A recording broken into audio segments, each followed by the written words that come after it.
modest, whether they like it or not. I wanna show you out, I wanna show you out.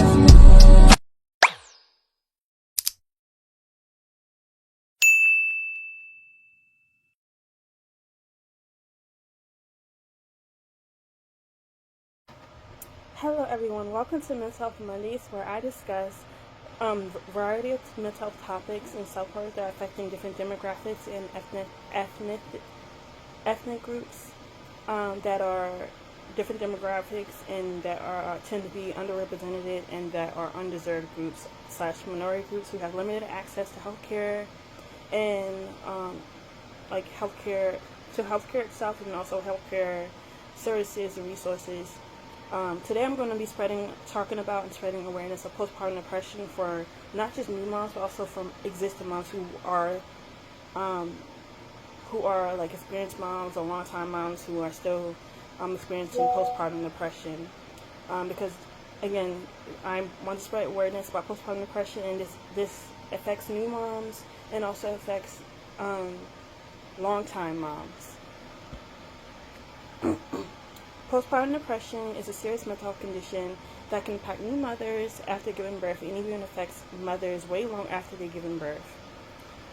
It's essential to for me to shed light on this topic and to understand the challenges that new moms face and that moms who have been, again, a long-time mom have experienced over time. So here's just a little history. Postpartum depression is a condition that takes many forms, and it can remain undiagnosed for long periods of time. Awareness of postpartum depression first arose in the late 1980s. Since then, many studies have been conducted on its incidence, risk factors, and successful treatment rates among the world's population. Sadly, it is believed that postpartum depression is more common than not. Some healthcare providers believe that the condition's prevalence could be at least twice as much as what it actually has been previously reported in the past and diagnosed. If postpartum depression symptoms go unreported and untreated, they can not be accounted for in public health statistics. And now I'm just going to go over some statistics of postpartum depression.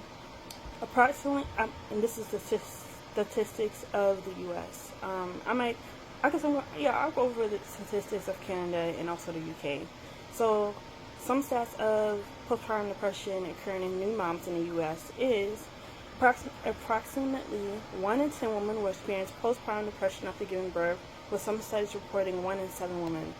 Postpartum depression generally lasts 3 to 6 months. However, this varies based on several factors. It's estimated that nearly 50% of mothers with postpartum depression are not diagnosed by a health professional. 80% of women with postpartum depression will achieve a full recovery. And so now we're going to go over the statistics of Canada. So international postpartum depression statistics worldwide. Postpartum depression is also a global / international issue as well. This condition affects tens if not hundreds of millions annually if all countries are accounted for. Postpartum depression in Canada. Data released in 2019 indicates that 23% of new mothers in Canada experience symptoms of postpartum depression or anxiety after childbirth. Younger mothers ages 25 and below were more likely to develop postpartum depression or anxiety. The prevalence for this group was 30% compared to 23% for other age groups. Over 30% of new mothers with postpartum depression or anxiety also had a depressive order or mood disorder before pregnancy and delivery, and I can relate to that because I definitely already had depression before I was pregnant. Before I did delivery, depression was something I already had struggled with previously in my life. Okay. Postpartum depression statistics in the UK. Similar to the US, the number of new mothers in the UK who experience postpartum depression, also called perinatal depression, which I had that, is around 1 in 10. Approximately 1 in 8 British women who also experience depression during pregnancy and antenatal depression. The Royal College of Psychiatrists reports that 25% a woman with postpartum depression still experience symptoms after the new baby turns 1. Pretty interesting, right? Okay, postpartum depression in Australia. According to data from the 2010 Australian National Infant Feeding Survey, approximately 56,000 new mothers reported having a postpartum depression diagnosis. In Australia, around 1 in 5 women do not receive proper prenatal and postnatal follow-up screenings. This includes high-risk groups of women such as those with reported emotional stress and a family history of depression. Postpartum symptoms begin during early pregnancy for roughly 40% of Australian women. Now, postpartum depression in the Philippines. And this is actually funny because I am half Filipino and my grandfather was from the Philippines, so that's a fun fact about me.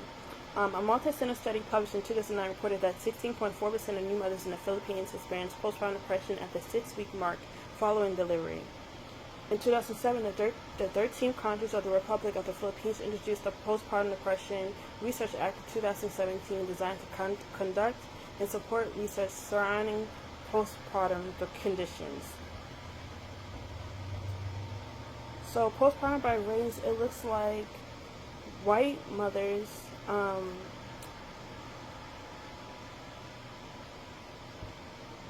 it looks like white mothers are at like is this a percentage? 11.7%. Black mothers are at 13% of having postpartum. Hispanic mothers are 11.5%, so that's even lower than white mothers. American Indian and Alaska Native have 16% of experiencing symptoms of postpartum depression. Asian is 7.4. Native Hawaiians have Pacific Islanders 11.4. And then mothers who consider themselves as from multiple races, it's at 14.8, so 14%.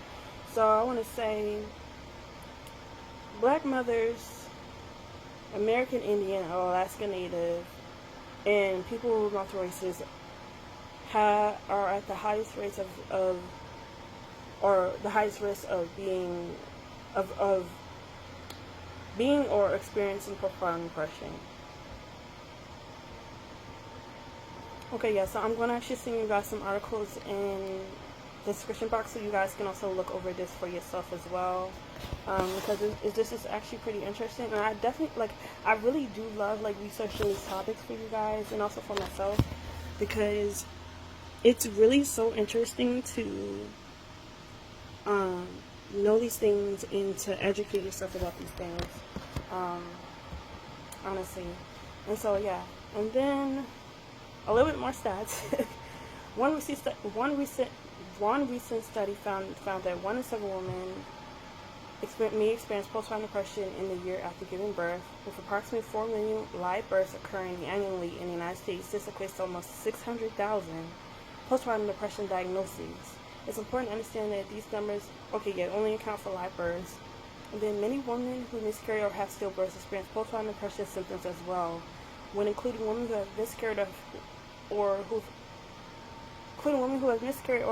have had a stillbirth. Around 900,000 women suffer from postpartum depression annually in the United States.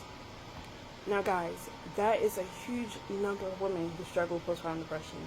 So, yeah, I think it's a lot of us who struggle with that, and it's crazy. So, yeah, one of the significant issues surrounding postpartum depression, I would say, of the stigma that's attached to it, I would say many new moms feel ashamed and embarrassed to seek help, to ask for help. And as a result, this condition can often go, unnoticed and untreated.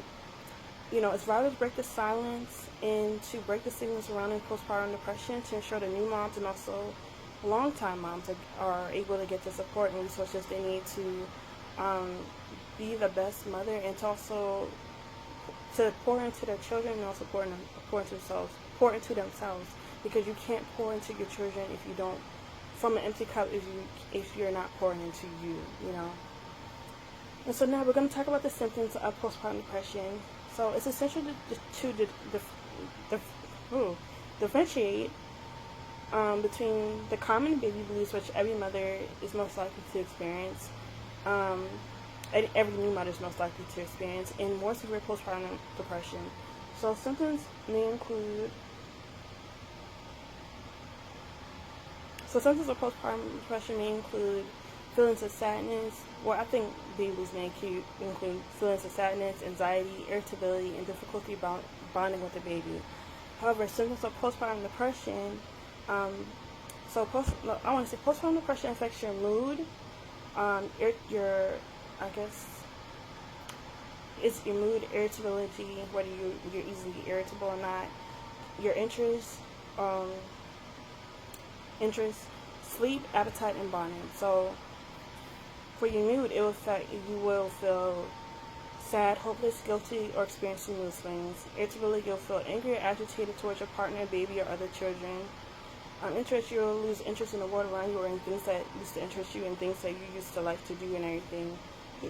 So you have trouble sleeping, or you'll experience insomnia. Appetite, losing appetite, so not eating as much. So eating too much, not like eating too little or eating too much, but mostly like eating too little. But then bonding, having difficulty with bonding with your baby. So these are symptoms that new moms are most likely to experience. But again, these symptoms are not only directed to new moms, but this can happen for new moms, and again for moms who have been a parent for a while, And so to truly understand the impact that postpartum depression has, let's just share some personal stories and insights from experts. So these stories highlight the severity of the condition and its effects not just on mothers but also families. It's very crucial to recognize that postpartum depression is a real and valid struggle and condition that requires understanding. It requires a lot of understanding and support. So I'm going to be sharing my own testimony. As you guys know, I am a single mom of a 1-year-old, almost 2-year-old. Come this December, he's 1.5. I want to say, and I want to say a lot of things contributed to me struggling with postpartum depression. The first thing was that I was not ready to be a mother.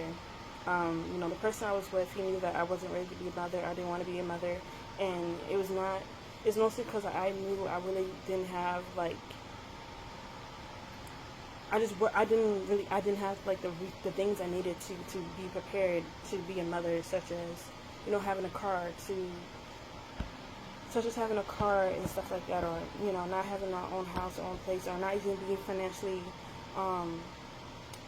financially secure, because that's the main thing for me. It's not because you can have a baby regardless, whenever you have, okay, let me slow down. Regardless, no one is ever ready or prepared to have a baby, right?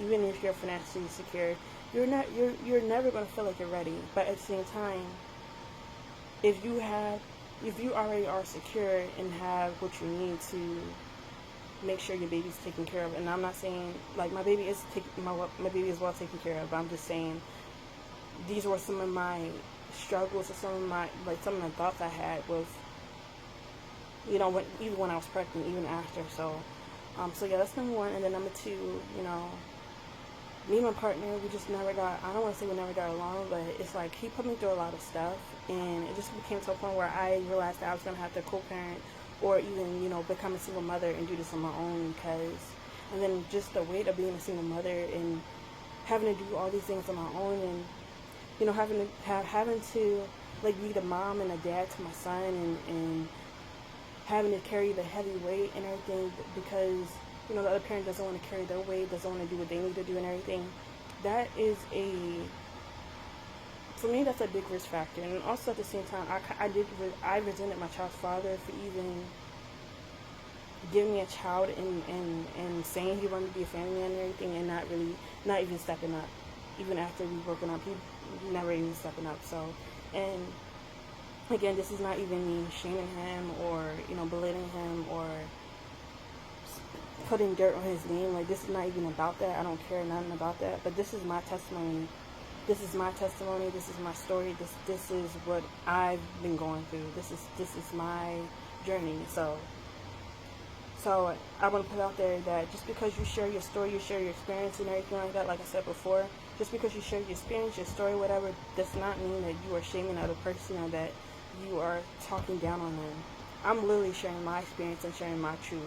And so I just want to put that out there. But anywho, he's kind of the reason why I struggled with why I even had postpartum depression in the first place, because he added to my depression. Like, he really didn't make things any better for me, honestly. Like, because he was like a toxic partner, and when you're with someone who's toxic and they're not a healthy partner for you, even though you may have thought they were a healthy partner, but when you look at it back at it, you realize, okay, like, this person was not a healthy partner. So there's no wonder why I struggle with a certain condition, or you know what I'm saying. So, and it's not to put all the blame on him, but it's like, again, at the same time, it's like when you have someone who's toxic and who's not stepping up and who's you know, not really supportive, whatever, it's hard, you know, it's really hard. And so yeah, so we're being a single mom and then not being ready and everything. Like, my postpartum depression has definitely gotten better for sure, but it's something I still experience. My son is only 1 year old, almost 2, so I'm still battling and struggling with my postpartum depression. And so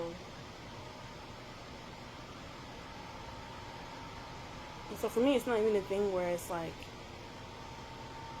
I don't know, like, it's an on and off thing. It's just something I'm still struggling with, trying to navigate through and everything. And regardless, I am thankful for, you know, the support and the love and my village and my community, my family and my friends, for everything that they do for me and being here for me and you know, allow me to vent when I need it and everything. And the one thing about postpartum depression is that accept help whenever you can. Like, if someone's willing to give you resources, babysit for you, buy you stuff, take you out, whatever it is, like, you just have to learn how to accept help, because again, it really does take a village, especially if you're a single mom. It really does take a village to raise a child. So this is not something you can do on your own. This is not. And even if you're a single mom, you can't do it without help, you know.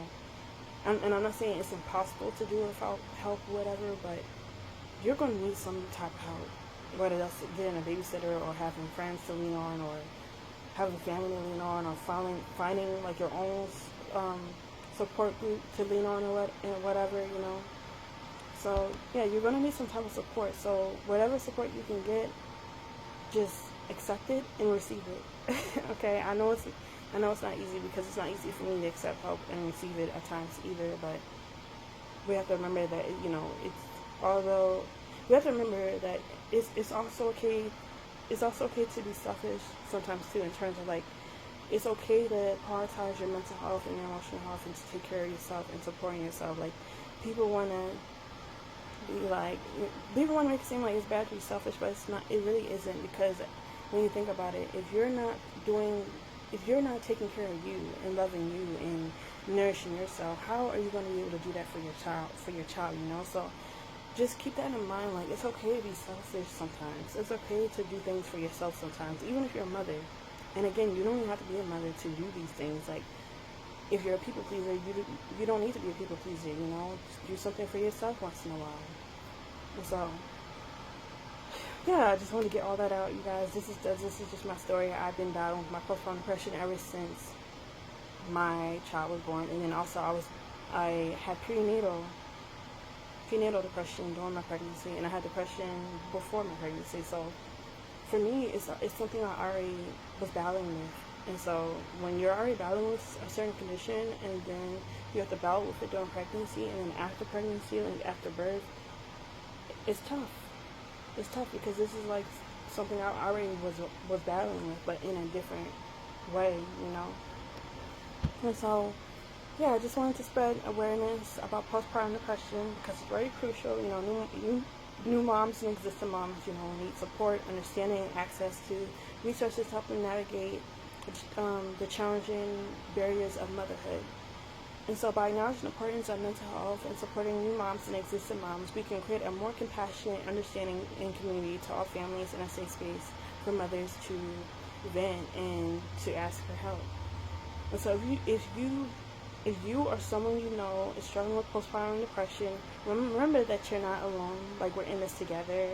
Reach out to help, whether it's from a healthcare provider, a support group, or a loved one.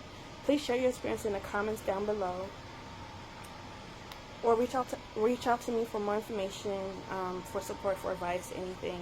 Remember, it's okay to ask for help, and don't forget to subscribe to my YouTube channel. for more videos on mental health and wellness. And let's just support each other on this journey, and remember that this is a bi-weekly mental health Monday and self-care type of thing. So I will see you guys on the following Monday. And so I just want to thank you guys for everything. Thank you all so much for your support. I am at 172 subscribers, I believe. So continue subscribing, liking my content, commenting, and sharing my content, and sharing my channel. Thank you so much, and I pray you guys have a great day. Bye.